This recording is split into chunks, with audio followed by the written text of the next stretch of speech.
헬라 철학의 가장 거장이라 불리는 소크라테스의 이야기입니다. 소크라테스가 하루는 델피 신전이라는 그 신전에서 신탁을 받습니다. 우리말로 하면 예언을 받는 거예요. 예언의 내용이 무엇이었냐면, 소크라테스, 내가 이 그리스에서 가장 현명한 철학자다라는 것이었습니다. 이 그리스에서 내가 제일 지혜로운 사람이다라는 거였어요. 이 신탁을 들은 소크라테스는 아무리 생각해도 이해가 안 됩니다. 이 그리스라 하면 이 헬라에서 가장 중심되는 지역이었고, 그리고 그 중심되는 그리스의 아테네 지역에 가면 얼마나 많은 철학자들이 있었는지, 당대 유명하고 당대 지식을 많이 갖고 있다고 널리 알려져 있는 현자라고 알려진 사람들이 얼마나 많았는지 모릅니다. 근데 어떻게 그 사람들을 제치고 자신이 가장 현명할 수가 있겠습니까? 아무리 생각해도 이해가 안 돼요. 그래서 이 신탁이 잘못됐음을 내가 증명해야 되겠다 싶어서 이제 아테네로 갑니다. 아테네로 가서 수많은 그 시대 가장 유명하다고 여겨지는 사람들하고 대화를 하게 돼요. 묻습니다.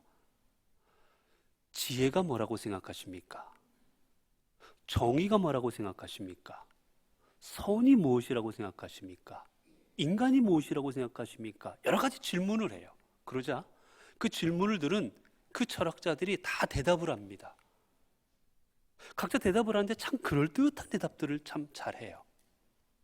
그런데 여기서 소크라테스가 멈추지 않고 계속 질문을 던집니다. 그래요? 정의가 이런 것입니까? 그러면 왜 그래야만 되는 거지요? 그러면 이럴 때는 어떻지요? 계속해서 질문을 던져요. 그러자 한 번 대답하고, 두 번 대답하고, 세 번 대답하고, 계속해서 대답해 나갈수록 이 말하는 사람들이 이 할 말이 떨어지는 겁니다. 우리말로 하면 미천이 떨어지는 거예요. 자기 지식의 바닥이 드러나기 시작하는 겁니다. 많이 알고 있다고 생각하고 내가 누구보다도 지혜롭다고 생각했는데 이야기를 하면 할수록 바닥이 드러나요. 결국은 계속해서 소크라테스가 질문을 던지자 아이고야 도망가 버립니다. 답변을 하지 못하니까 그저 내빼고 도망가 버려요. 그 모습을 지켜본 소크라테스가 생각합니다. 나는 저들이 현명하다고 생각하고 지혜롭다고 생각했는데 왜 델피 신전에서 내가 세상에서 가장 지혜롭다, 그리스도가 가장 지혜롭다고 했는가 깨닫습니다. 다른 게 아니에요. 소크라테스는 내가 알지 못하는 것, 내가 깨닫지 못하고 있다라는 것을 인정하는 사람이었기 때문입니다. 다른 사람들은 내가 다 알고 있다고 생각하는 거예요. 나는 지혜도 알고 있고 정의가 무엇인지도 알고 있고 선이 무엇인지도 알고 있고 신이 무엇인지 이 삶의 근본 모든 걸 다 알고 있다라고 생각했고, 소크라테스는 자신이 다 알지 못하는 사람임을, 아직도 더 알아야 될 게 있는 사람임을 알고 있었기에 현명한 사람이었던 겁니다. 그렇습니다, 여러분. 우리는 살아가다 보면 다 아는 것처럼 살아갈 때가 많습니다. 내가 누군가를 만나도 내가 그 사람을 다 알고 있다 생각합니다. 내가 어느 공동체에 들어가도 조금만 시간이 지나도 내가 그 공동체를 알고 있다고 생각합니다. 내가 무엇인가를 조금만 접하고 책을 읽으면 이 분야에 대해서 내가 뭔가 알고 있다고 생각합니다. 그러나 실상은 우리가 아는 것은 전체의 조그만 부분이라는 거예요. 한 분야의 가장 거장이라 불리고 한 분야의 가장 뛰어난 전문가라고 불리는 분들의 그 책이나 아니면 이야기를 들어보면 이분들의 공통점이 있습니다. 뭐냐면 다 고백이 그래요. 나는 아직도 모르는 게 많다. 나는 아직도 알아야 될 게 더 많다라는 겁니다. 우리나라에서 가장 목회를 잘했다고 치왕받고 그 어느 누구보다도 존경받는 그 목사님들을 만나서 목사님 목회가 무엇입니까? 라고 물어보면 그 목사님들의 대답이 대부분은 아직 잘 모르겠다고, 내가 이만큼 목회했는데도 아직도 나는 모르는 게 너무 많다고 자신의 부족함을 드러내는 거였습니다. 반면 조금 알수록 아는 척을 합니다.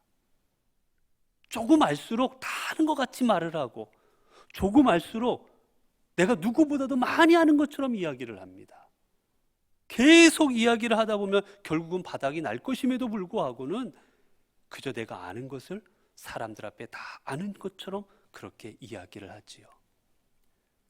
결국 그러다 보면 결국은 나중에 사람들 앞에서 망신을 당할 수밖에 없는 겁니다.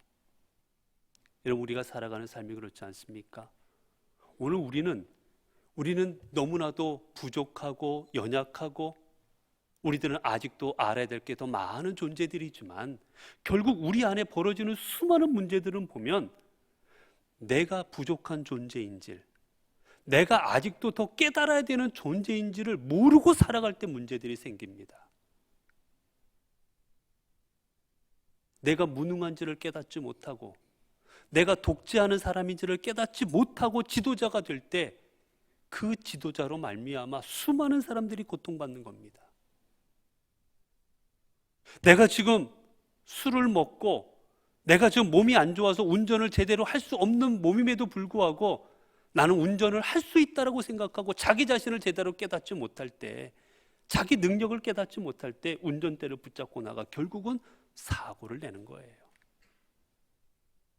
여러분, 결국 우리가 삶을 사는 데 있어서 중요한 건 깨닫는 겁니다. 내가 내 능력이 얼마만큼밖에 안 되는지, 내가 아는 게 얼마만큼밖에 안 되는지를 깨달을 때 우리는 비로소 온전한 삶을 살아갈 수가 있게 되는 겁니다. 예수님께서 회당에서 말씀을 전하실 때 가버나움의 회당에 사람들이 모여서 은혜를 많이 받았습니다. 그런데 그 중에 한 사람이 있었는데 누구였느냐? 귀신 들린 사람이었어요. 괴롭습니다. 힘듭니다. 아무리 노력해도 이 귀신 들림에서 벗어날 수 없는 귀신에 사로잡혀 살아가는 참 안타까운 사람이었어요. 예수님께서 그 사람을 보시고 너무나도 마음이 안타까우셔서 그 사람을 치유하여 주시고 회복시키십니다. 그런데 그 주님이 치유하시고 회복시키는 장면을 보면 주님이 그냥 하신 게 아니라 주님께서 첫 번째 그 사람으로 하여금, 그곳에 모인 사람들로 하여금 깨닫게 하십니다. 첫 번째는 지금 그들 앞에 있는 분이 누구이신지를 깨닫게 하십니다. 자신 앞에 있는 분이 누구인지를 깨닫게 하세요. 나는 당신이 누구인지를 아나이다. 당신은 하나님의 거룩한 자니이다. 당신은 하나님께서 이 땅에 보내신 메시아이십니다. 우리의 삶을, 이 땅의 모든 것들을 멸하시고 악한 것을 멸하시고 하나님의 뜻을 이루실 하나님의 아들이십니다라는 말을 귀신 들린 자를 통하여 고백하게 하십니다. 그리고 두 번째 또한 고백하게 하시지요. 오늘 본문의 말씀입니다. 33절, 34절을 보면 회당에 더러운 귀신 들린 사람이 있어 크게 소리질러 이르되 아 나사렛 예수여 우리가 당신과 무슨 상관이 있나이까? 우리를 멸하러 왔나이까?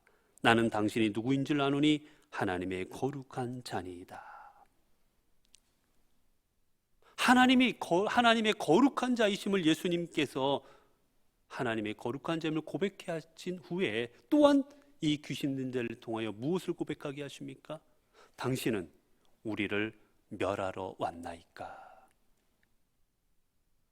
즉 지금 예수님 앞에 말하고 있는 이 순간 귀신이 자기 자신인 멸함받을 존재해야 된다는 것을 알고 고백하고 있는 거지요.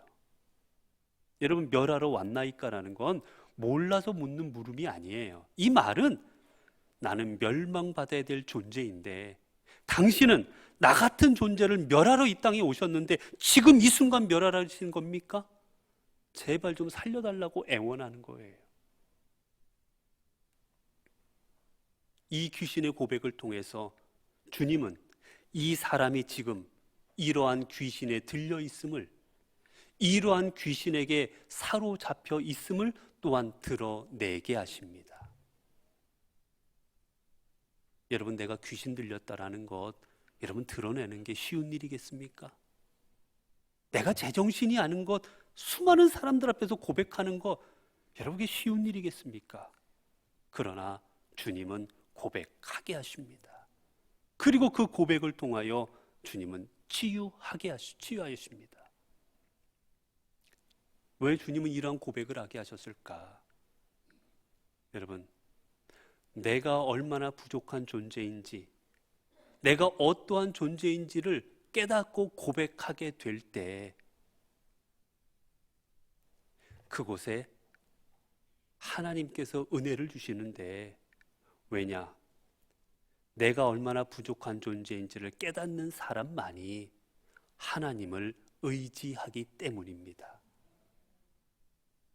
여러분 보세요. 자신이 건강하다고 생각하는 사람, 내가 정말 내 건강을 내가 지킬 수 있다고 생각하는 사람, 병원을 찾지 않습니다. 왜요? 내 자신을 믿기 때문이지요. 반면 내가 내 건강을 지킬 수 없다라고 여길 때 운동도 더 열심히 하고 병원도 찾고 자기 자신을 지키기 위해 노력하는 겁니다. 내가 부족함을 알 때 내 부족함을 통하여 의지하는 겁니다. 우리도 내가 내 힘으로 살아갈 수 없는 존재, 내 능력으로 살아갈 수 없는 존재임을 깨달을 때 우리는 하나님을 의지하기에 주님께서는 우리의 부족함을 고백하게 하시는 겁니다. 먼저 그러면 우리는 무엇을 고백해야 되겠습니까? 우리의 어떠한 존재임을 먼저 하나님 앞에 우리의 어떤 부족함을 고백해야 되겠습니까? 여러분, 우리가 고백해야 될 첫 번째는 이겁니다.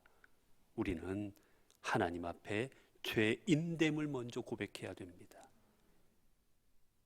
여러분, 우리는 다른 존재 아닙니다. 우리는 그저 하나님 앞에 죄인일 뿐입니다. 겉모습은 멀쩡해요. 아니, 뭔가 있는 것 같고 화려하기도 하고 뭔가 깨끗한 것 같고 거룩한 것 같지만, 여러분 돌이켜보면 우리는 정말 쳐다볼 수도 없는 더럽고 악하고 추한 죄인이 우리들인 겁니다. 사람들이 몰라서 그렇습니다. 사람들이 내 속을 들여다보지 못해서 그렇습니다. 얼마나 악한 생각을 하는지, 얼마나 추한 생각을 하는지, 얼마나 그런 삶을 살아왔는지 사람들은 다 모릅니다. 그러나 우리는 압니다. 그리고 하나님은 더 잘 아십니다. 우리는 그러한 존재인 겁니다. 이것을 깨달아야 됩니다.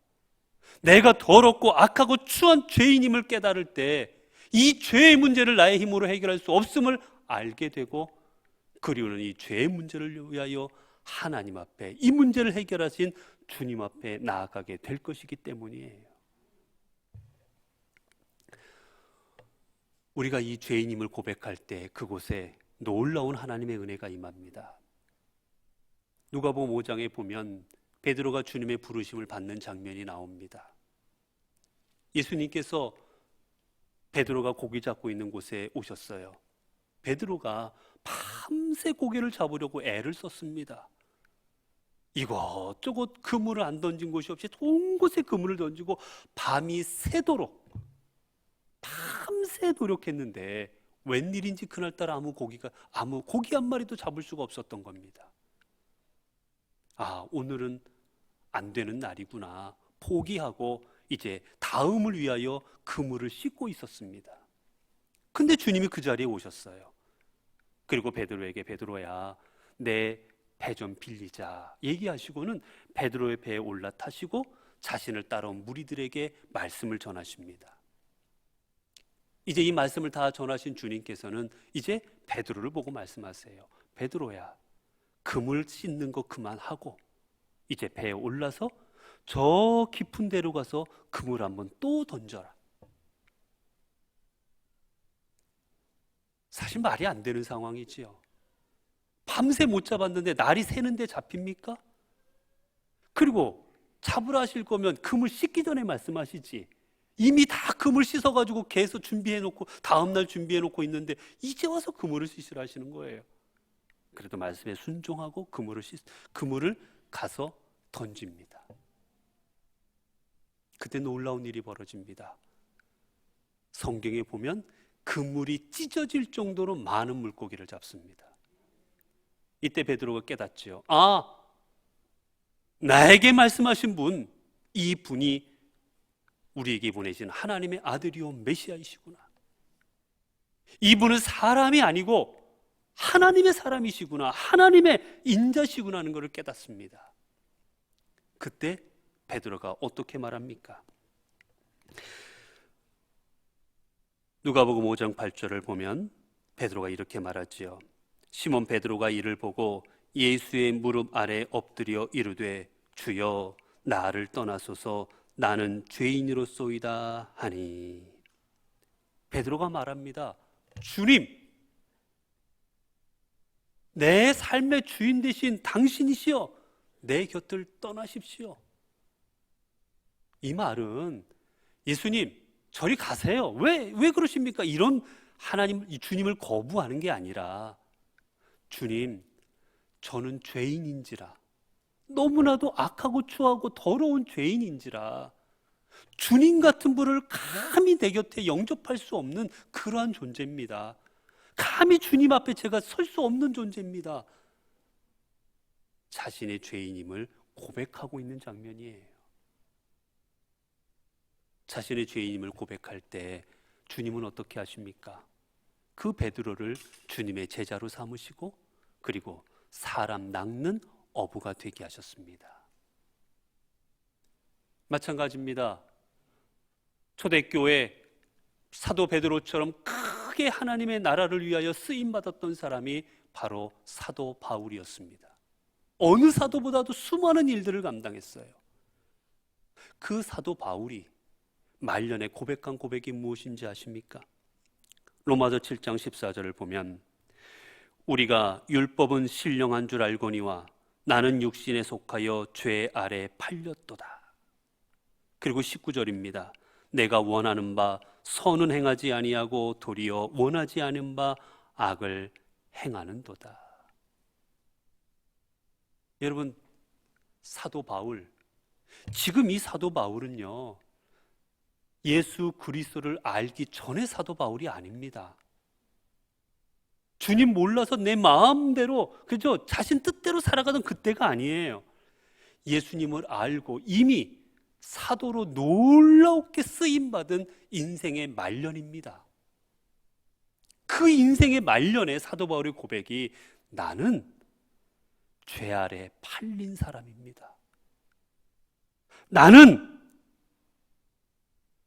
선은 행하지 아니하고 악을 행하는 사람입니다 라고 고백하고 있는 겁니다.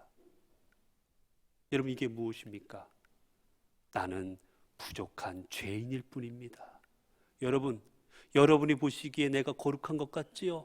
내가 내 손수건만 가져가도 사람들이 낫고 내가 그저 기도하면 죽은 사람도 살리니 내가 그럴듯한 것 같지요? 아닙니다. 나는 죄인일 뿐입니다. 나는 죄 아래 팔려서 악을 행하는 사람일 뿐입니다 라고 자신들의 성도들을 향해 고백하고 있는 거예요. 또한 그는 또 더 나아가 어떻게 고백합니까? 디모데전서 1장 15절을 보면 믿보다 모든 사람이 받을 만한 이 말이여 그리스도 예수께서 죄인을 구하시려고 세상에 임하셨다 하였도다. 죄인 중에 내가 괴순이라. 사도 바울은 또한 고백합니다. 나는 여러분 거룩한 존재가 아닙니다. 나는 죄인일 뿐만이 아니라 그 죄인 중에서 괴수, 즉 우두머리입니다. 내가 죄인의 우두머리로 그렇게 살아가고 있습니다. 자신을 그렇게 소개하고 있습니다. 자기 자신이 이런 존재임을 고백할 때 주님은 또한 사도 바울을 이 시대 어떤 사람들보다도 놀라운 하나님의 일을 행하는 주님의 사도로 삼아주셨지요. 여러분, 반면 아무리 사도라 할지라도 아무리 주님의 제자라 할지라도 자기 자신이 주님 아니면 살아갈 수 없는 존재, 그저 주님 앞에 한낱 죄인임을 깨닫지 못한 삶을 살아갈 때는 아무 때고 우리는 넘어질 수밖에 없다라는 걸 또한 베드로는 보여주었습니다. 주님께서 겟세마네 동산에 올라가실 때 이제 마지막 만찬 자리에서 사도 베드로에게 말씀하십니다. 베드로야, 내가 나를 3번 부인할 것이다. 수많은 제자들 앞에서 이 말을 들은 베드로는 주님 앞에 고백합니다. 마태복음 26장 32절을 보면 베드로가 대답하여 이르되 모두 주를 버릴지라도 나는 결코 버리지 않겠나이다. 베드로 고백합니다. 아니 주님 무슨 말씀하세요? 아니 제가 누군지 모르십니까? 제가 주님 곁을 여적 따라다니면서 아직도 모르십니까? 전 결코, 여러분 이 옆에 있는 이 제자들 야고보, 요한 다 주님을 떠나도 저는 주님 절대 안 떠납니다. 아시지 않습니까? 라고 말하는 거예요. 그래서 주님께서는 재차 말씀하십니다. 아니다 베드로야, 내가 오늘 나를 3번 부인할 것이다. 그러자 이번에는 베드로는 더 목소리를 높여 이렇게 고백합니다. 35절을 보면 베드로가 이르되 내가 주와 함께 죽을지언정 주를 부인하지 않겠나이다. 주님, 다른 제자들 도망가도 나는 도망 안 갑니다. 그래도 안 믿으시자. 주님, 제가 주님과 함께 죽을지라도, 내 목숨이 떨어질지라도 난 주님 안 버립니다. 자기 자신이 어떠한 존재인지를 몰랐던 베드로, 그저 한낱 죄인임에 불과함을 깨닫지 못한 베드로, 주님이 함께 계실 때에만 우리가 바로 설 수 있는 인생임을 깨닫지 못했던 베드로, 담대하게 고백했지만 여러분 그는 어땠습니까? 결국 주님을 3번이나 부인하고 말아버립니다. 이게 우리인 거예요. 언제고 주님을 부인하고 언제고 죄된 삶으로 돌아갈 수 있는 게 오늘 우리인 겁니다. 그저 교회 다니면 거룩한 것 같고 가운을 입었으면 그저 뭔가 경건한 것 같고 앞에서 설교를 하면 뭔가 보이는 것 같고 뭐가 있는 것 같죠. 실은 다 똑같은 죄인에 불과합니다. 그걸 깨달을 때 비로소 우리는 주님을 찾고 주님 아니면 내가 죄인을 벗어날 수가 없습니다. 내가 주님 아니면 이 죄 가운데 벗어날 수가 없습니다라고 몸부림을 칠 때 우리는 주님의 은혜 가운데 비로소 설 수가 있는 거예요. 또 우리는 무엇을 고백하는 인생이어야 됩니까? 두 번째는 우리는 죄임에도 불구하고 하나님께서 우리를 자녀 삼아주셨음을 깨닫고 고백하는 인생이어야 됩니다. 그렇습니다, 여러분. 우리는 죄인입니다. 그저 버려질 수밖에 없는 존재, 심판받을 수밖에 없는 존재, 그저 죽을 수밖에 없는 그 존재가 우리였어요. 악에 팔려간 존재가 우리였습니다. 그러나 하나님은 우리를 그런 죄된 존재로 내버려 두지 아니하시고 우리를 당신의 자녀로 불러주셨습니다. 하나님의 자녀로 삼아주셨습니다. 여러분, 이게 은혜입니다.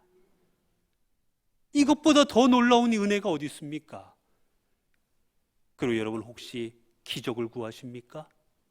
이적을 구하십니까?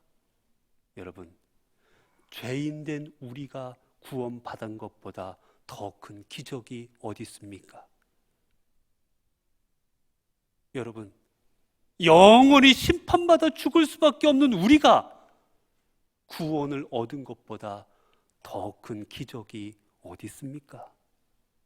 병이 나은 거? 조금 더 오래 사는 거? 내가 성공하는 거? 여러분, 그게 과연 이적이요 기적입니까? 내가 구원받은 것보다 더 큰 기적이 어디 있겠습니까?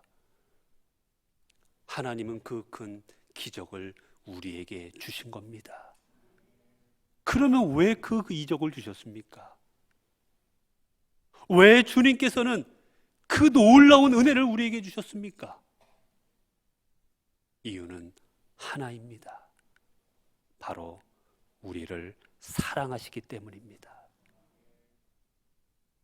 이 사랑을 사도 바울은 그래서 이렇게 표현했습니다. 로마서 8장 37절에 39절의 말씀입니다. 그러나 이 모든 일에 우리를 사랑하신 이로 말미암아 우리가 넉넉히 이기느니라. 내가 확신하노니 사망이나 생명이나 천사들이나 권세자들이나 현재일이나 장래일이나 능력이나 높음이나 깊음이나 다른 어떤 피조물일지라도 우리를 우리 주 그리스도 예수 안에 있는 하나님의 사랑에서 끊을 수 없느니라. 사도 바울은 고백합니다. 우리가 하나님의 자녀된 것, 우리가 구원받은 것은 오직 끊을 수 없는 그 어떤 세력도 어떤 권력과 어떤 힘도 감히 갈라놓을 수 없는 그 하나님의 놀라우신 사랑으로 인함이니라 고백하고 있는 겁니다. 여러분, 결국 하나님의 자녀란 무엇이겠습니까? 하나님의 자녀는 다른 거 아닙니다. 하나님의 자녀는 내가 죄인 되어 죽을 수밖에 없고 내가 죄인 되어 심판받을 수밖에 없었는데 그런 우리들을 하나님의 사랑으로 구원하여 주셨다는 사실을 기억하고 그 사랑 안에서 그 사랑으로 인하여 주님의 자녀로 살아가는 사람, 그 사람이 하나님의 자녀인 것입니다. 사랑하는 성도 여러분, 오늘 우리가 살아가는 삶의 모습이 어떻습니까? 오늘 우리가 살아가는 삶의 모습, 이 시대 귀신 들린 자 같은 삶이 아닙니까? 우리의 능력으로 감당할 수 없는 일들이 우리를 짓누르고 있습니다. 우리를 사로잡고 있는 일 가운데 우리가 벗어날 수가 없습니다. 아무리 몸부림을 쳐도 아무리 애를 써도 아무리 노력해도 벗어날 수가 없습니다. 점점 더 힘들어집니다. 오늘 이 삶을, 우리의 인생을 회복시키실 분은 오직 예수 그리스도 한 분뿐이십니다. 우리의 인생이 회복되는 길은 다른 것 없습니다. 그 주님의 은혜를 입는 길은 다른 것 없습니다. 나는 죄인일 뿐입니다.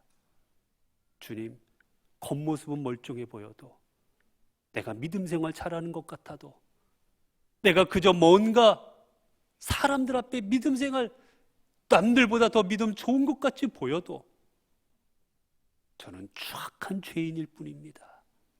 이 사실을 고백하고, 그러나 이러한 죄인을 주님께서 구원하여 주셨으니 이제 저는 주님의 자녀로 살아가겠습니다. 주님의 자녀다운 삶을 살아가겠습니다. 고백하게 될 때 주님께서는 우리의 삶에 하나님의 놀라운 은혜를 덧입혀 주실 것입니다. 사랑하는 성도 여러분, 오늘 우리 삶이 아무리 힘들고 어려울지라도 주님이 세우시면 우리의 모든 것은 다시 세워질 것입니다.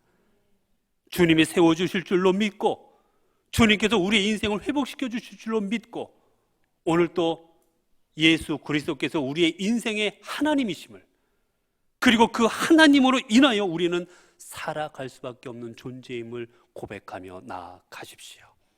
주님께서 여러분과 함께 하실 것입니다. 기도하겠습니다. 은혜로우신 하나님, 오늘도 말씀을 통하여 우리가 어떠한 존재인지를 깨닫게 하여 주시니 감사합니다. 우리는 내가 믿음이 있는 줄 알았습니다.